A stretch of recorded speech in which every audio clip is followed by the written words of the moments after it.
You ready? Oh yeah, it was a quiet nod.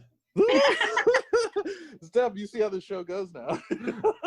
Very professional. All right. All right. Welcome everybody again to another episode, and we are super excited. We've got Steph Layser, who is Vice President of Advertising Technology and Operations at News Corp. I'll let her tell you about what News Corp is up to in just a second.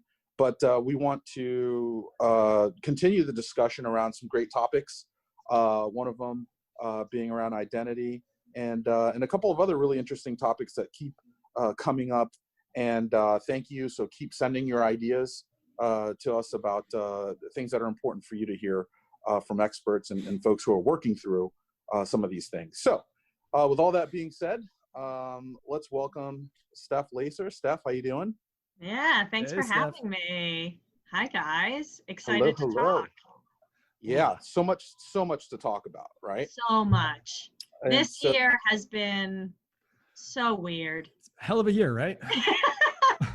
That word "weird" is so January real. felt so long. I've been stuck in my apartment for the last 2-3 months. We're cool. Everything's fine. Hey, things look okay. You'd have writing on the wall behind you if it was getting too crazy. You know? I know. All of you should see the whiteboarding app on my iPad. Oh, tell us about it. Is it just like banana cakes? Is it just like everything? Well, we're super excited to have you. Ryan and I have been talking with a number of leading experts and folks that are really sort of operating through the sort of weird stages, as you mentioned. Now I think it's going to get even more awkward as so we're thinking about the end of the third-party cookie and the number of solutions that people have to sort of think about. The third-party cookie is going to go away? I don't know no if you heard. Breaking news. Breaking news. Breaking news. Yeah, and I know you don't keep up with Google stuff too much, so no, I don't know anything about them. I think what we want to try to figure out is like what are all those things, right? Because some of the stuff feels like throwback. Please explain it to me, because I don't know. I haven't made it abundantly clear. I mean, our industry is just this long line of people finding the people who know most about things and then dropping it like a game of telephone through. Yeah. The thing I learned the most in high school was how to cheat off another test. That is actually the most constantly what we're always doing. It's like, who might know something? Oh, we should ask this person. All right, they're going to be our expert from now on. Let's hit them up. Let's line them up. And here we are. And here we are. And I think one of the first things that we can't sort of stop thinking about right now, and there's several of them, but let's start with maybe just identity, and Sure. what that sort of You means. mean the backbone of digital advertising? The backbone of people-based marketing? The backbone. Right ad at right time to right person, or some version of that. Oh, that thing. Yeah, the right ad, the right time, the right person. I like hearing the evolved version of that too, right? It's like, there's a new version of the right. Yeah.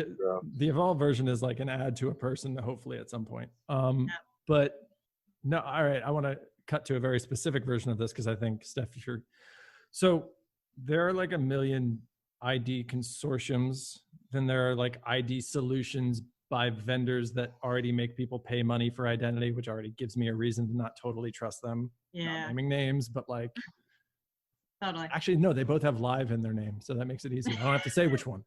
But like, so are any of those the future? Which ones should I absolutely have on my site? Are there any I need to have on my site? Should I be wary of any of them? All of them? Some of them? Totally. So I think it depends on how you see identity, right? And so my opinion on identity might differ from others in the industry. In terms of I believe that identity is a community asset, right? And one of the pieces that has really negatively impacted the growth of our industry as a whole is the fact that we're not all working off the same identity graph than other companies are, right? And so we start to say oh, this is proprietary, right? And this is owned by a certain company, and you have to pay for this.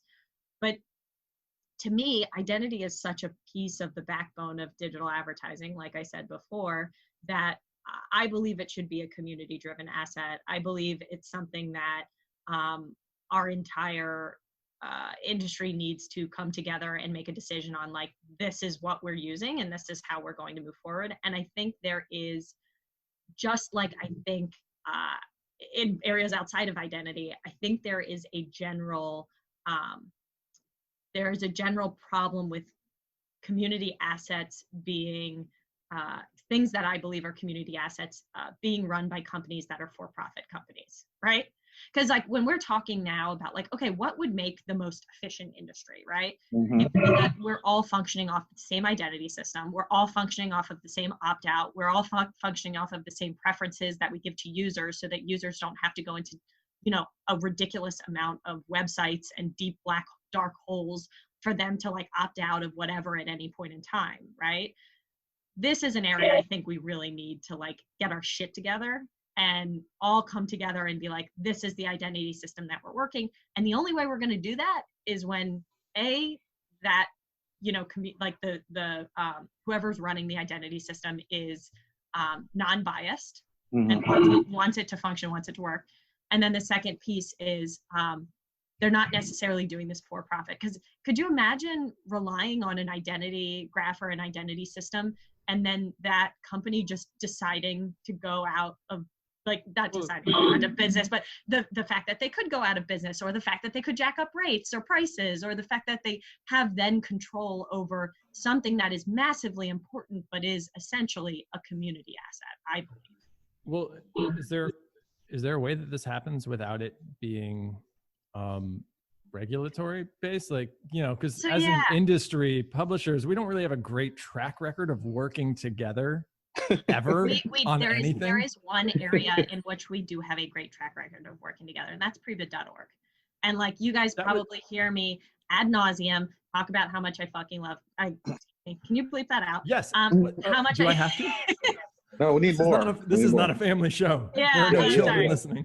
How much I love Prebid.org. And the reason why is that I've never seen a consortium that people have come together and built something that works for the industry as a whole and works for achieving the goals of digital advertising. So, and how did we do it? Like, we were able to essentially put our differences aside and we were able to say, this is a community asset that everybody needs. Header bidding is something that, like, the only way that we're going to be able to submit real-time bids into an ad stack is if we kind of essentially decide on a similar framework. We make it open source so that everybody is able to use it. They can build it on their own, or they can use the tons of managed service solutions that are built off of the back of Prebid.org.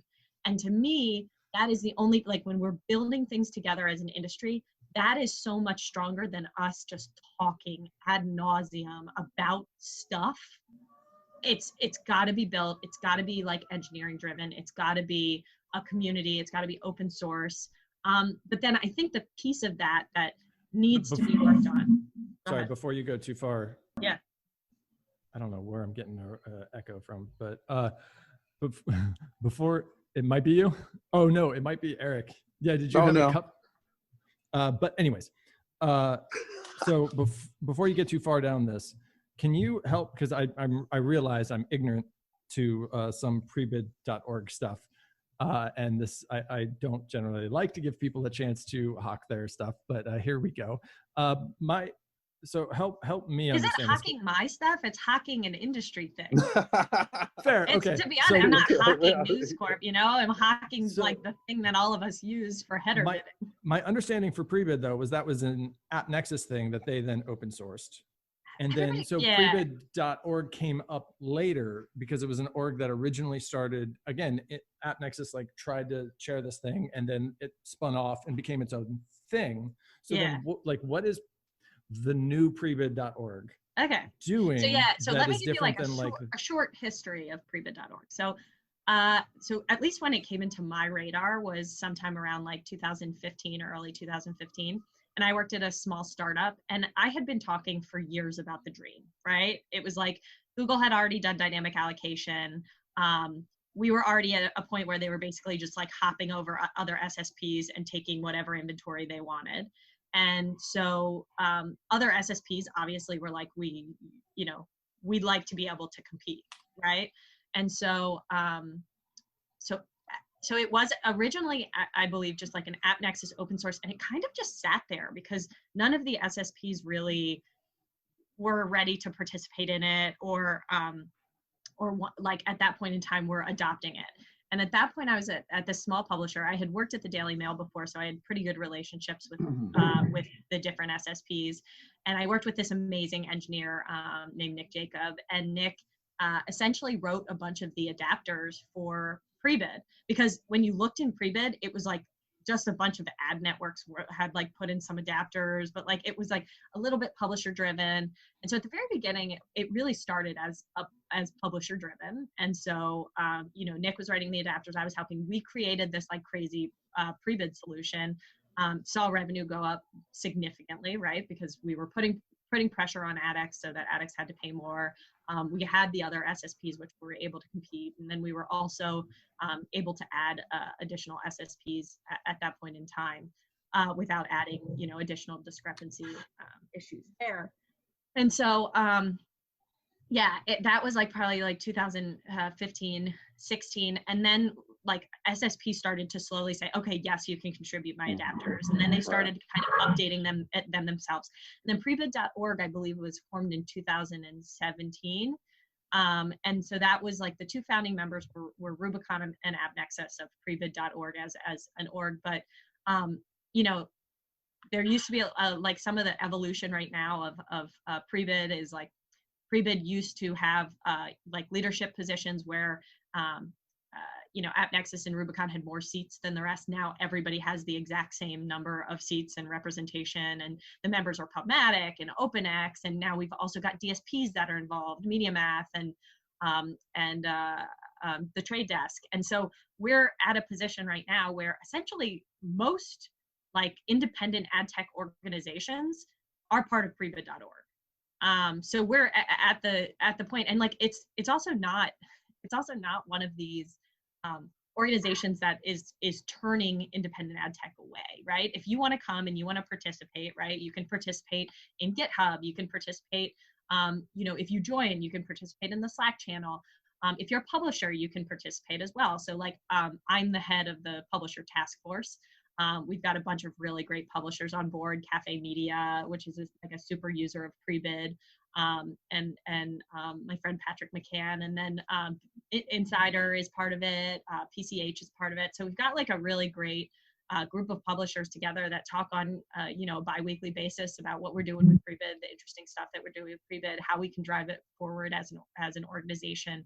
But I think it's really, I think the collaboration point is the most important thing for our industry, because we have been historically not as great at self-regulating as we probably as we probably could be, and big tech has taken advantage of that, right? So we have not been able to work together. We have all these different companies, and listen, like, of course we haven't been able to work together. We're talking about a bunch of different companies in this burgeoning industry that's brand new, right? And everybody has different incentives. Everybody's trying to differentiate themselves in market, and stuff is moving so fast. And we have these massive tech companies that are taking dollars from us at any point in time. And they're vertically integrated in all different kinds of places, including the browser, including, operating systems, including search, like all of those things are part of this. So I put a lot of faith into Prebid.org and hope that this will help us as a collaboration point, and also as a point in which we can work together to build things that make sense for this industry. So, are you thinking Prebid as like a framework for collaborating on identity, yes, or like actually something coming directly from Prebid? Yeah, I think it's going to be. I think it's a framework. Yeah. Got it. And so we are deep in discussions right now about what something like that looks like. But I think we're looking at it with that key privacy lens first, which is, okay, what have we done so far that have made things too open, right? And have made them not great for the user, right? Historically, this industry has thought about the user, right, in terms of just advertising. I always think it's really interesting though. I ask people this all the time because I'm a massive nerd. Like, what do you hate about advertising, right? And the biggest things that people hate about advertising right now are pre-roll. Everybody hates pre-roll, right? And I hate when when I say something and the ads show up like my phone is listening to me. And it's like, it's hard to explain to people that like you hate advertising, but like most of the advertising that exists on the web that doesn't come from big tech can't do that. Right? Like the Trade Desk is not listening to you. They're not. Like they have no ability to listen to you, right? If you look at all the patents that came from the that have been filed, all of that listening stuff has mostly been filed by the big tech companies. And guess what? At the death of the third-party cookie, that shit still exists, right? Right. So right. yeah, you're able to give them a centralized opt-out system in which they can go on and opt out of listening, I guess. I haven't actually looked too deeply into that, but I'm guessing that's something that you can do within their interfaces. I mean, it's their decisions, but yeah, I think from my perspective, we just need to give a better user experience for independent ad tech, and a better kind of opt-out experience that we're able to do together and that we're able to control. So do you think some form of an identity solution that is, sort of recreating the third-party cookie, but in this not using a cookie way, some other form of identifier that is then passed, is that an actual solution, or is it like, or So the I think privacy sandbox is sort of this other world, and then So I think option what we're going to have to do is it's going to have to be based off the first party cookie. So I think what we'll probably have to do is we'll have to start with the first party cookie, and we'll have to start with that being the method in which we transact on, and then I think from there we'll have to do probabilistic for any sort of understanding of the user on different domains, and then I think in addition to that, we need to I think it's all kind of got to go in line with those tactics and theories of privacy.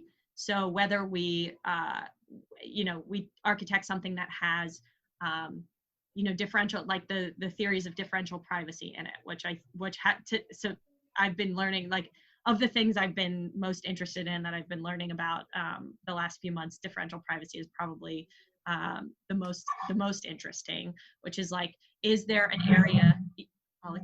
I'll explain as good as I can explain without being sounding silly. So from my understanding, when you add some noise into a data set, you essentially can help to make that data set more private, because of the fact that if you took out an individual record of that data set, that data becomes statistically insignificant.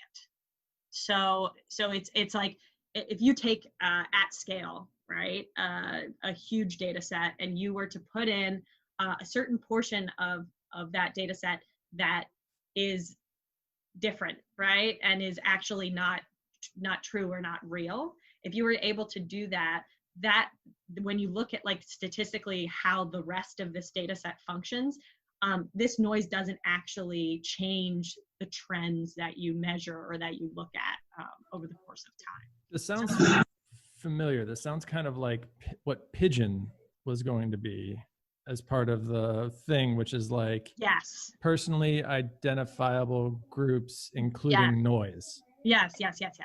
Is that what that is? Personal I believe so. Interest, private interest groups, including noise. I think that's what it is. Yeah, exactly. So I think that is a better solution for the industry as a whole, is to add that kind of that kind of methodology into it in order for us to protect users' privacy. But I think the other thing we need to be able to do as an industry is, and something that the big tech companies have done really well, which is, well, I own a first party relationship with the user. I can give them opt-outs. I can give them controls. And so here I'm going to give it to them. And therefore I can do whatever I want with this data because people can turn it on and off as they want. Right. Right. Which is much easier when you control the entire system as opposed to having a bunch of third-party pipe in. Totally. And so that's where I just think right now for us to rely on that method to be housed in the browser or housed in any place that is controlled by big tech.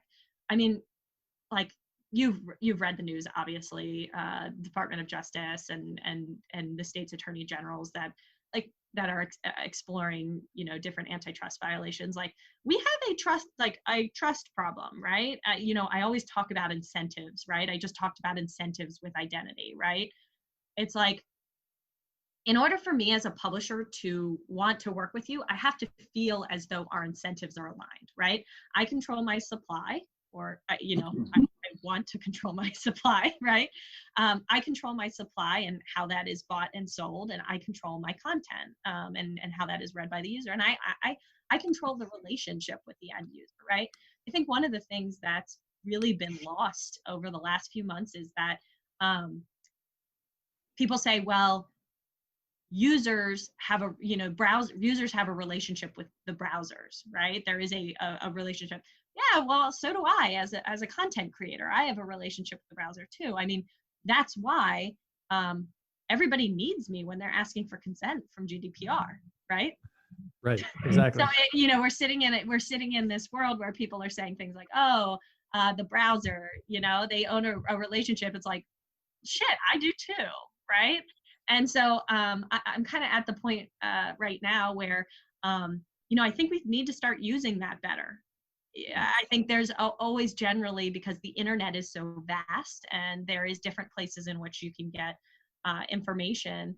And because there's so much of people just replaying content and then SEOing the shit out of it. So they know that they can just go right back into Google search and pull from another publication information. We get in this point where we get so scared to ask anything of our user, but users contribute information all the time, right? And they tell us things all the time, right? They log into almost every application that they download on their phone. Users fill out surveys. They input their email address for coupons. They do they do a ton of things, but we also have to make sure that we're aligning our incentives with their incentives, and we're being very clear. They don't need to know the entirety of the supply chain of digital advertising, right?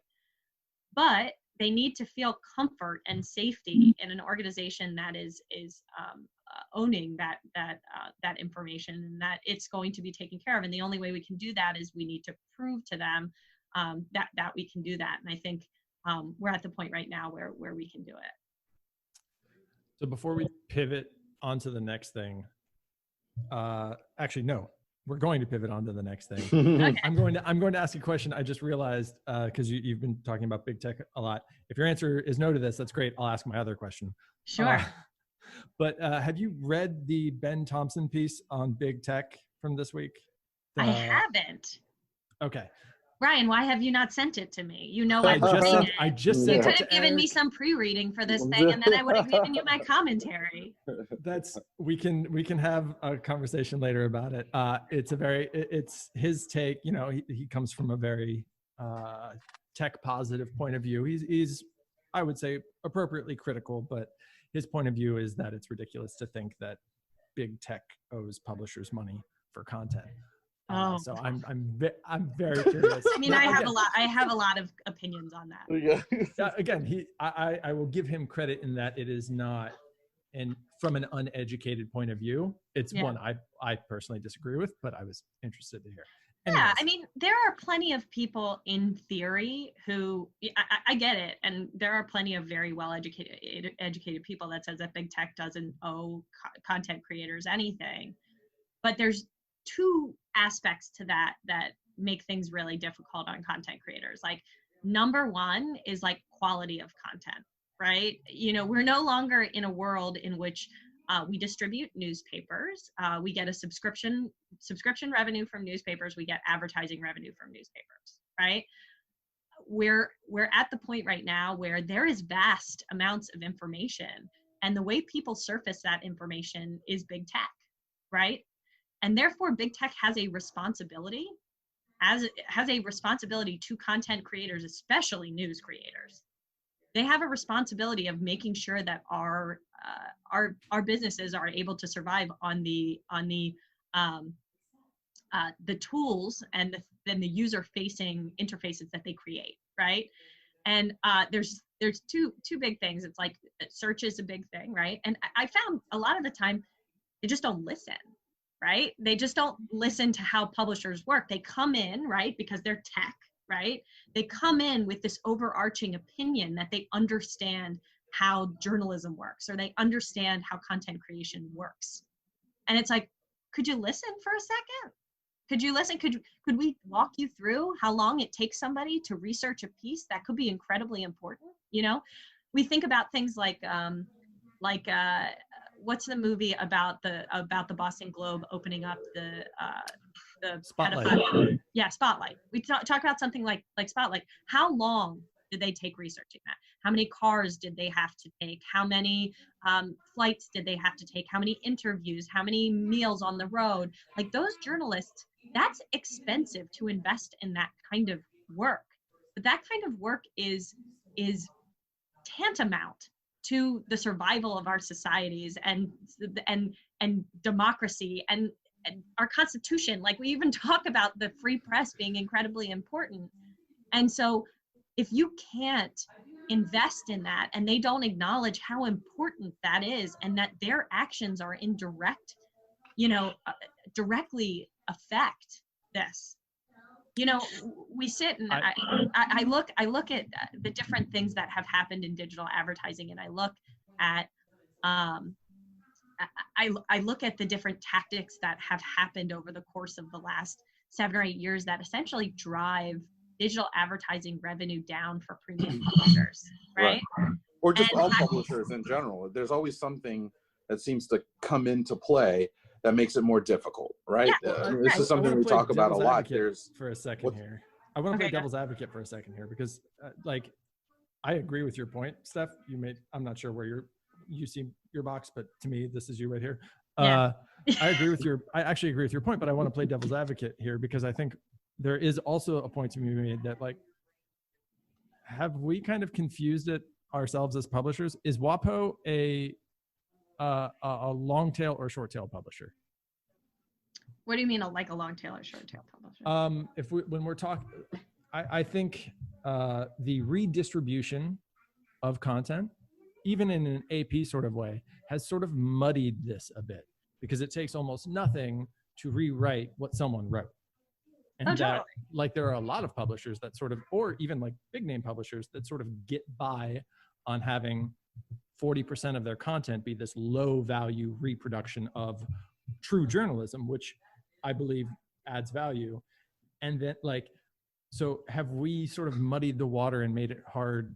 But part of the reason why those waters have been muddied is because search has never, up until recently, my CEO complained for years to Google, has not given provenance to people who break stories. All of those stories link back to the original company that wrote that story. And for years, Google told us it was too hard. It was too hard for them to put that publisher at the top of the search results. And so for years, publishers were suffering at something they could have listened to the first time. So we're at the point where you're talking about you can index, tens of millions of billions of pieces of content across the entirety of the internet to create the best search results. And you're telling me that you can't scan all of that search results to find out who is the most linked back to article, and you can't put them at the top of the search results? It takes you years of advocacy and years of people asking you that to get there. They don't listen. And so if you don't listen, right, you don't listen to things that are general concerns of how we function. So other examples, what ends up, it rolls out of control, right? And then we end up more and more resources that these publishers get devoted towards that re-vomiting out content versus investing in true in true resourced content. And because they're incentivized from a search results, they're incentivized from well, yeah, that's how you end up with content farms. That's how you end up with content farms. And I think what's interesting too is just back to the sort of there's always, it seems like every maybe 16 months where something comes up and it's forcing change, and also quite honestly, it just being more difficult for publishers to make money. We've gone through several of them, right? I mean, and you can trace all kinds of lines back to them, whether it's viewability or whether now it's context or contextual blocking. Now we've got third-party cookie dying. I mean, there's always something that is challenging the current sort of business Keep in model, mind right? that a lot of those things are centered around big tech. They've made these decisions, right? Every single little tiny decision in an auction. If you like try explaining how like our ad stacks work and our advertising auctions work to like an economics professor. Just try. Because they're like, that's not how a market works, right? That's not how a competitive market works. And who built that competitive marketplace? Our ad server. And who owns our ad server? Big tech. So what's interesting is all these changes, the challenges, we're at where we are today, third-party cookies going away. There's a number of different sort of ways to be able to address that seem to be the constant sort of 4 or 5 out there, right? So there's first party, there's contextual, there's panel-based, there's a number of sort of solutions. And we were talking earlier about things getting weird and sort of looking awkward, and you're going to have to cobble together a number of these things. What right? Did we talk about? We were like, we're someone's explaining to us what Ryan's got is it. like, and Ryan's we're about to get into it. That's right. It's not this is like when you were like 10 or 11 years old and people were talking to you about what puberty was going to be like. So it's not weird yet, but we're at the point where we're talking about things about to get weird. Yeah. So it's interesting to sort of think about all of these sort of temporary or long-term solutions, because some of it feels familiar, if you just sort of work in the space long enough, so time is a flat circle, Murph. it's like what do you think, Steph, on sort of the future of monetization with publishers and sort of publishing with regards to all the different sort of ways besides just first party sort of being touted out there? Yeah. What should we be doing? What should we be carrying? Yeah. What should we be doing? Yeah. So I think we should be worrying about first party data. We should be worrying about the first party cookie and being able to activate on first party cookies. How we do that, I think, is yet to be seen. But I think one of the ways that publishers are going to be able to take back some of those relationships is by leaning into their first party cookie and leaning into the first party data that's associated with their user base. So when you say that, is it anything more than just like user behavior on page? Like, are you like when you say first party cookie or first party data, what composes of that beyond just like, I know a user went to my sports stuff, or like even more granular, they went to X team's page 3 times in a month? Like what? Yeah. So it doesn't all have to be contextual, right? So we create a lot of services, like news is like, we always say it's news and information services. And we create a lot of services for our users beyond just content, right?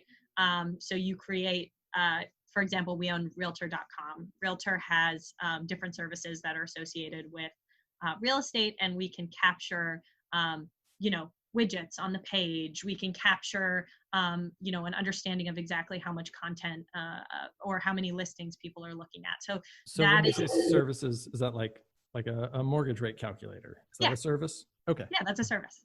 There you go. Got it. A service, or a piece in which we talk about, tax cuts and how much you can expect back, any sort of information that's in that. So essentially anything that from a first party perspective, I mean, this is something that big tech has been doing forever. Every single thing that you do on Google Maps, every single thing that you do in your email, every single thing that you do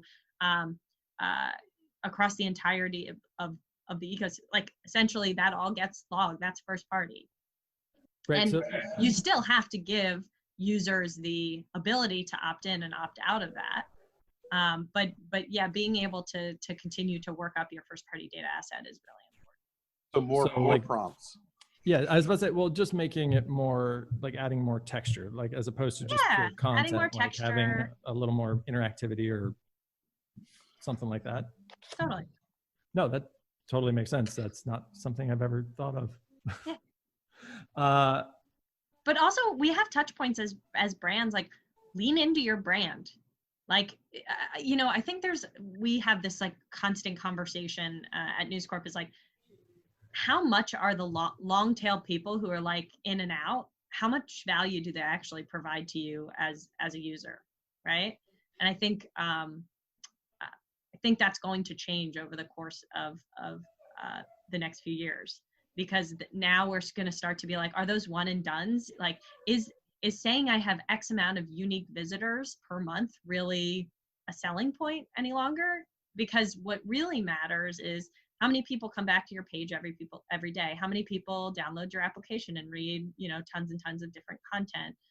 I think the open web is incredibly important to continue content discovery and to create loyalty of your user base, and have them more deeply engaging with other things, other ways in which your brand interacts, whether that be through email, whether that be through messaging, whether that be through apps, whether that be through any touch point in which you as a publisher, voice, podcast, but you need to continue to be able to facilitate that brand. And so we need to start to think about ourselves a little bit more like we're direct marketers. We're direct marketers of content to people, and we need to behave that way. Well, yeah, honestly, when you're talking, this sort of reminded me of like how platforms talk. Like this is, I think it's DAOs and MAOs, but DAUs and MAUs. Do you think like publishers moving to, instead of talking about uniques, instead of talking about ComScore, talking about their daily active users and their monthly active users? Is that what's more important? Yeah, I mean, I think so. Okay, so I'm going to slightly pivot this conversation just to the giant existential threat, which is we're looking down the barrel of about 24 months, let's say, of a shitty economy. And publishers are already at the point, if you follow the news, it's not great. It's not great. This was not a good week. Previous weeks were not good, but a lot of layoffs. You got Vice, you have Refinery, you have, it's too depressing to remember. Yeah. But so then let's say you're some of the lucky few that still have your job, and your job is to make sure that you and people you work with continue to have their jobs. You're a yield person, or at least you come from yield. You have a much larger purview now, but putting that yield person's hat on. I am at the heart a yield person. Putting that yield person's hat on, like, what do we focus on? What are the things that we should be? Sorry. Apparently now is when everyone's walking behind me. What are you focusing on? If you're, let's say you have this yield person's hat on, you work at Refinery, or you work at a Group 9 publication, or not to be too specific, but like these large to mid-sized publishers that kind of have a bit of a gun to their head as far as making revenue, like what are you focusing on? What is the thing that you're absolutely trying to juice right now? Yeah. So I think the methodology that we've been using from a yield perspective that's shown us significant gains over the last few years is, so we have this amazing, and I'm a yield person, but I also know that we've got some really great yield talent at News Corp. So I can kind of highlight some of that. So we have this amazing yield guy in the UK named Vikash, and he essentially he built his own tools to look using bid level data. He's built them to look at essentially incremental revenue value. So with every single decision that you make in your ad stack, you look at your particular partnerships and the way you have your ad stack set up, and you measure your partners by how much incremental they drive. So they, an impression serves for $6 and the secondary impression serves for $4. If that, if that partner did not exist from an SSP perspective, like you made an incremental revenue of $2 from that particular partner. And so that methodology has proven us, has been, really great for us. And, it started in the UK and now we're pushing it to the rest of our US properties to start looking at revenue in that way as well. Having a has that caused you to make any decisions that you wouldn't have made sense to you? Oh, totally. So you start to look at at impression level data, and you start to look at things like, I've noticed that Prebid, for example, that when Google hops over the top and takes impressions over Prebid, that they typically only take them, if it's Google AdWords demand, they typically only take them at about a cent above everything else. So you start to say, how much incremental revenue are they actually adding in this type of scenario? And can I set my floors differently so that I'm actually able to get, unified pricing means that there's a whole different set of rules and guidelines you should abide by. I was about to say, and they just changed the rules on that. So like now you can't, a lot of the methods that that people had thought of or described to get that. But I'm not talking about methods like dropping, like I get it, Google, like I don't give them credit for, but dropping, AdX in-house to not abide by. It makes that's a short term, and it makes things a little bit more messy. The smart one that I heard was that you take your high bid from Prebid, pass that in, that you manipulate it either on the page or to like boost it by 25%, 30%. Yeah. And then you just recreate all of your header bidders in house, because if AdX doesn't come in and snipe it, then the auction fails and it goes to house. Yeah. And then, but then Google came out and said, you can't put revenue producing lines in-house. Yeah. And that was that was their one thing. So they sure do like to control our inventory, don't they? I got a whole thing about that. So you're paying attention to this incrementality. What levers are available to me to make Google key values more really values?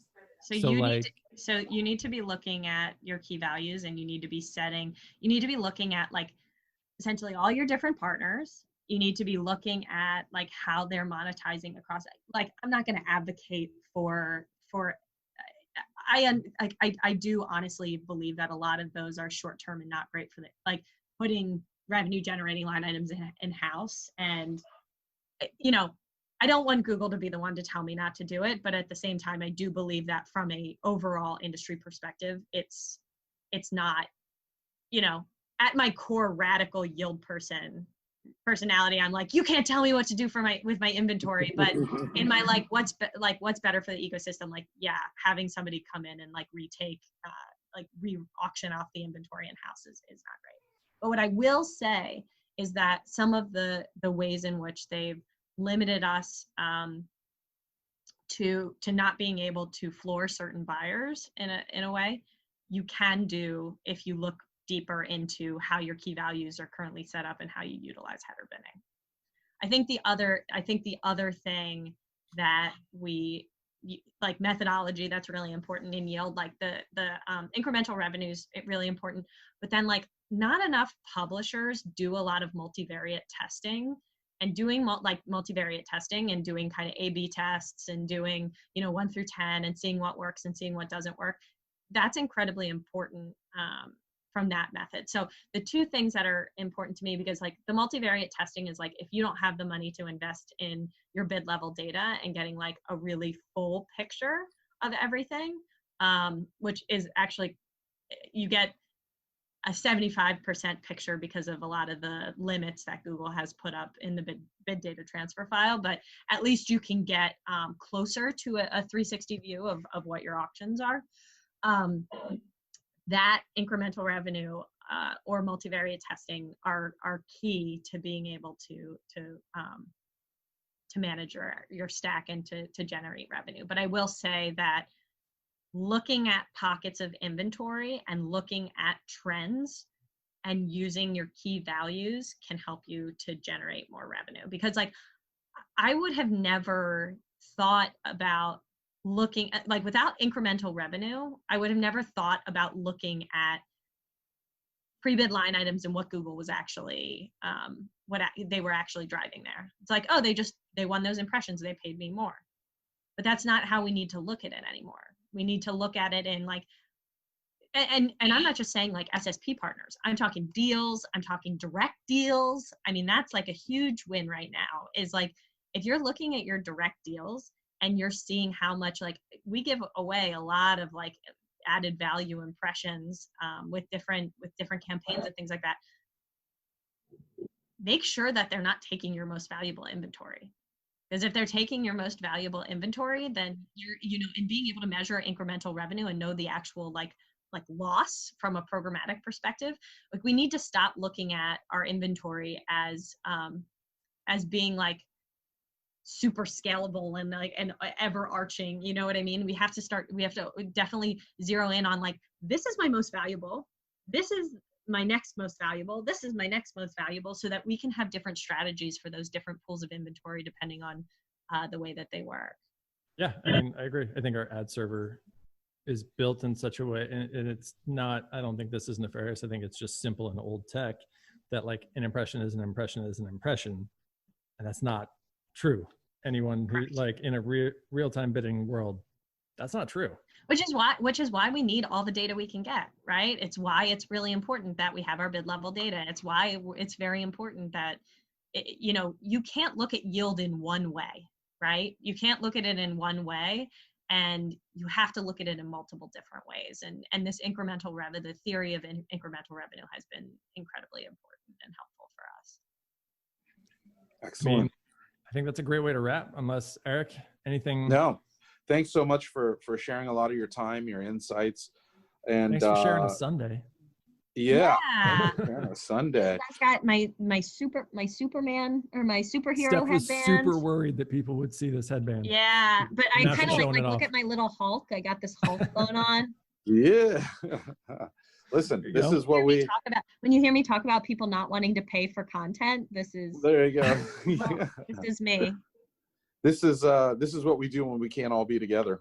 It looks like this. So hopefully those days are over soon, and we'll all be able to get together again. And also thanks for sharing a lot of your insights. And as things continue to change, we'd love to have you back on and keep talking about what you're seeing and feeling and sharing that with others. And I always tell people how I'm feeling. There you go. Thanks for coming on. You keep getting invited. That's right. Thanks, Steph. Right. Have a great day. See ya. You too. Bye.